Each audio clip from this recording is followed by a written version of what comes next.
Hello everyone, দিনটা ছিল সরস্বতী পুজোর আগের দিন। আর তোমরা থাম্বনেল থেকে বুঝতেই পারছো এটা সরস্বতী পুজোর ব্লগ।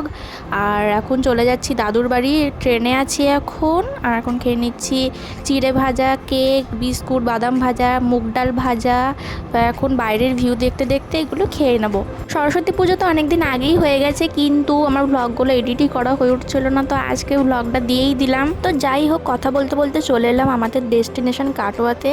আর এই যে এখন দিদুনের হাতের রান্না খেয়ে নেবো। সেই কার্তিক পুজোয় খেয়েছিলাম আর এই সরস্বতী পুজোয় খাবো। তো এখানে কি করেছে দেখো, মাছের ঝাল করেছে, মাছের টক, শাক, ডাল সিদ্ধ মাখা, ভেজ ডাল আর বেগুন পোড়া করেছিল, টমেটো বেগুন পোড়া। আর এই বেগুন পোড়া খেতে দারুণ লাগে আমার। তো চলো দেরি না করে খেয়ে নিই। এই যে পরের দিন ছিল সরস্বতী পুজো।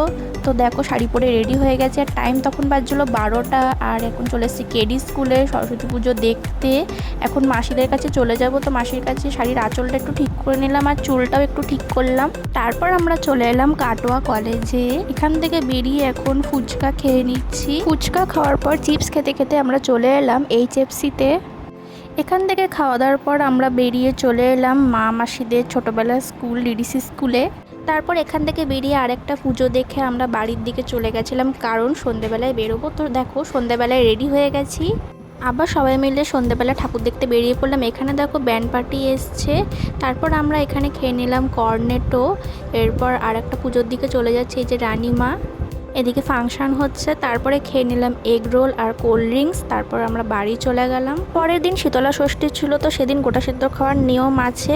তো সেদিন সকাল সকাল উঠে দিদুনের কাছে ফোঁটা নিয়ে খেতে বসে পড়েছিলাম ছাদে। এখানে দেখতেই পাচ্ছ কি কি আছে, আলু পোস্ত, বাঁধাকপি, পালং শাক, অনেক সবজি দিয়ে, কলাইয়ের ডাল, আর ছিল ছানার কেক, বোঁদে, গুড়ের রসগোল্লা, গুড়ের সন্দেশ আর মুড়ি। খাওয়া দাওয়ার পর আমরা সবাই মিলে চলে গেছিলাম অজয়ের বাঁধে। এই যে বাঁধ, আমার ইচ্ছে ছিল যে সর্ষে ক্ষেতে দাঁড়িয়ে একটা ছবি তুলবো, কিন্তু একটাও সর্ষে ক্ষেত পেলাম না তখন। আর এরপর কোল্ড ড্রিঙ্কস খেয়ে বাড়ির দিকে চলে গেলাম। দেখো কি কি খাচ্ছি এখন, ঠান্ডা ভাত, বাঁধাকপি, আলু পোস্ত, আলু ভাজা আর বেসনের বড়ার টক। এটা ছিল পরের দিন সন্ধ্যেবেলা। সবাই মিলে চলে এসেছিলাম গঙ্গার ঘাটে। দেখো আমরা কি কি খাবার এনেছি, ছানার cake, cold drinks, chips, egg roll, আর এখানে বসে খাবো এখন। তো আজকের ভিডিওটা আমি এখানেই এন্ড করছি, টাটা।